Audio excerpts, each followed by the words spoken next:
శ్రీ గురుభ్యో నమః. మనం శ్రీరామకృష్ణ పరమహంస గారి శ్రీరామకృష్ణ కథామృతం నుండి శాక్తేయులు వైష్ణవులు. శాక్తేయులది తంత్ర మార్గము, వైష్ణవులది పురాణ మార్గము.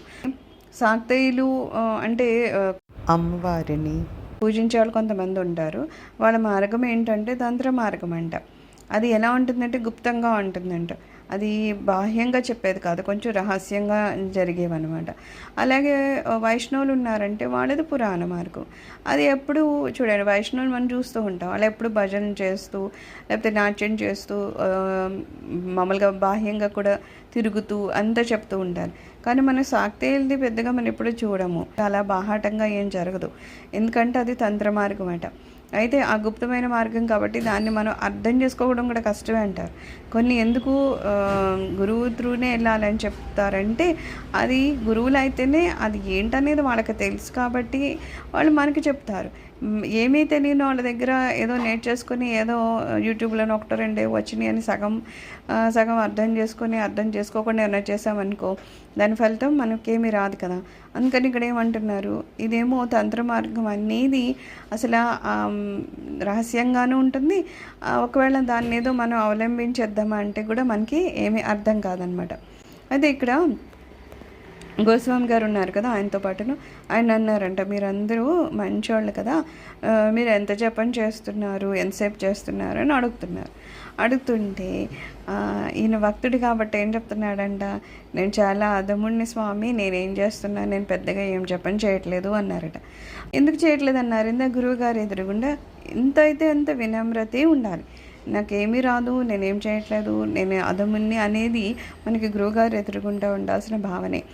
అయితే ఆయన అందుకని నేనేం చేయట్లేదంటే, రామకృష్ణ పరమహంస గారు ఏమన్నారట, నువ్వు వినమ్రత చూపిస్తున్నావు, బాగుంది. అయితే దాంతోపాటు నీకు ఇంకోటి ఏముండాలంటున్నారు, నేను హరినామ జపం చేస్తున్నాను స్వామి, హరిని సేవిస్తున్నాను, హరి పాదాలు పట్టుకుంటున్నాను, ఇంకా నాకెందుకు భయము, లేకపోతే నాకు ఇంకా ఏం పాపాలు నాతో ఉండుంటాయి. ఎప్పుడైతే మనం హరినామాంత్రికను శుద్ధిగా తీసుకుంటామో ఇంకేమన్నా పాపాలు మిగులుతాయంటే ఏమీ మిగలవా, అన్నీ భస్మం అయిపోతాయి అంటారు. ఎంత పెద్ద దూది కొండ ఉన్నప్పటికీ ఒక చిన్న అగ్గిపుల్ల వేస్తే అది పటాపంచలు అయిపోయినట్టు మనకి నామజపానికి ఉన్న ప్రాతిష్ఠ్యం అలా ఉంటుంది. త్రికరణ శుద్ధిగా చేయాలి. ఎప్పుడు మనస వాచ కర్మణ స్వామి వారినే తలుస్తూ కనుక మనం ధ్యానం చేస్తే ఎన్ని జన్మల నుంచో ఏవో పాపాలనే పెద్ద పెద్ద కొండలను మోసుకొస్తూ ఉన్నాం కదా, అవన్నీ కరిగిపోతూ ఉంటాయంట. ఆ ధైర్యం మనకు ఉండాలి. అందుకని ఎవరైనా అడిగితే నామజపం చేస్తూ ఉండాలి. దాంతోపాటు మనకి మనసులో కానీ బాహ్యంగా కానీ నేను స్వామివారి నామజపం చేస్తున్నాను, స్వామివారి పాదాలను పట్టుకున్నాను, ఇంకా నాకేంటి భయము, నన్ను నా పాపాలు ఇంకెక్కడ వెంటాడుతాయి అనే ధైర్యం కూడా ఉండాలంట. మనకేం చెప్తారు, మనం ఏదైతే అనుకుంటూ ఉంటామో అదే మన దగ్గరికి వస్తూ ఉంటుందన్నమాట. చాలామంది సహజంగా ఏమైనా చేస్తారంటే, నాకు కుదరదండి అంటూ ఉంటారు.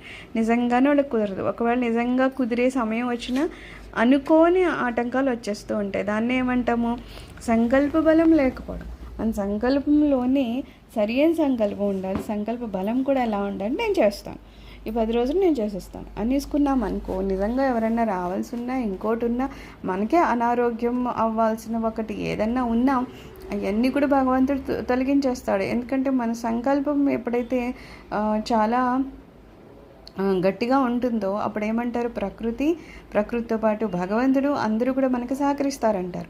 అందుకే సంకల్పం అనేది చాలా ఇంపార్టెంట్. అసలు చెయ్యాలి అనుకుంటే అది జరుగుతుంది. మన వల్ల జరగకపోవచ్చు, నిజంగానే మన కుటుంబ విషయాలు కానీ ఆరోగ్యం కానీ మనకి సహకరించకపోవచ్చు.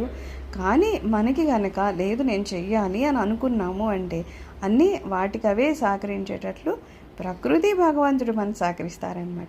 ఎందుకంటే ఎప్పుడూ నామజపం తీసుకుని ఉన్నాము, ఎప్పుడు స్వామి అని స్వామివారిని కలవరిస్తున్నాము, ఎప్పుడూ స్వామివారి పాదాలు పట్టుకుని ఉన్నాం. అలాంటప్పుడు మనం ఆయన పట్టుకున్నప్పుడు ఆయన మనల్ని పట్టుకోకుండా ఎలా ఉంటారు? భగవంతుడు ఎప్పుడు దొరుకుతాడట, మన స్వామి అనగానే ఆయన అక్కడ ఉంటారట. మన లౌకిక విషయాలు చెప్పగానే సరే ఏదో పనిలో ఉన్నారని వెళ్ళిపోతారు. సో స్వామిని పట్టుకోవడానికి మహా కష్టపడిపోయి ఎక్కడికో వెళ్ళిపోవాల్సిన అవసరం లేదు. ఎక్కడికి వెళ్ళినా స్వామివారు ఉన్నారు. అలాగే నా మనసులో కూడా స్వామివారు ఉన్నారు.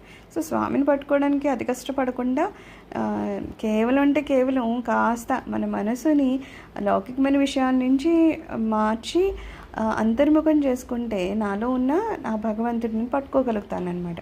సో ఏమంటున్నారు, ఎప్పుడైతే నువ్వు త్రికరణ శుద్ధిగా నామాన్ని పలుకుతావో ఆ నామము నీవు ఇప్పటి వరకు చేసిన ఎన్ని జన్మల నుంచి చేసిన పాపాలన్నా సరే అన్నీ పోగొట్టి మనకి ఎలా అయితే భగవంతుని పాదాలని దర్శించగలిగడానికి కావాల్సిన ఏ అర్హత కావాలో అది ఆ నామం వలన మనకు వస్తుంది అనమాట. ఆ ధైర్యం ముందు మనకు ఉండాలట. నేను చేస్తున్నాను కాబట్టి భగవంతుని పాద దర్శనం నాకు అవుతుంది అనే ధైర్యం ఉండాలట. ఇంకా భయపడుతూ అమ్మో ఏమోలే ఇంకెన్ని జన్మలు ఎత్తాలో, ఇంకా ఏం చేయాలో ఏమోలే, ఇంకా నాకు పాపాలే వెంటాడుతున్నాయేమో ఏమో అనుకుంటే స్వామివారు అంటున్నారు, ఇంకా అంత బెంబేలు ఎత్తుతారేంటయ్యా, ఇంకా మీరు నామజపం చేస్తుంటే ఎంత ధైర్యం ఉండాలి, ఇలా ఎందుకు లాగా ఉంటున్నారు అని అంటున్నారట. సర్వం శ్రీ గురు చరణారవింద అర్పణమస్తు. లోకా సమస్త సుఖినో భవంతు. ఓం శాంతి శాంతి శాంతి.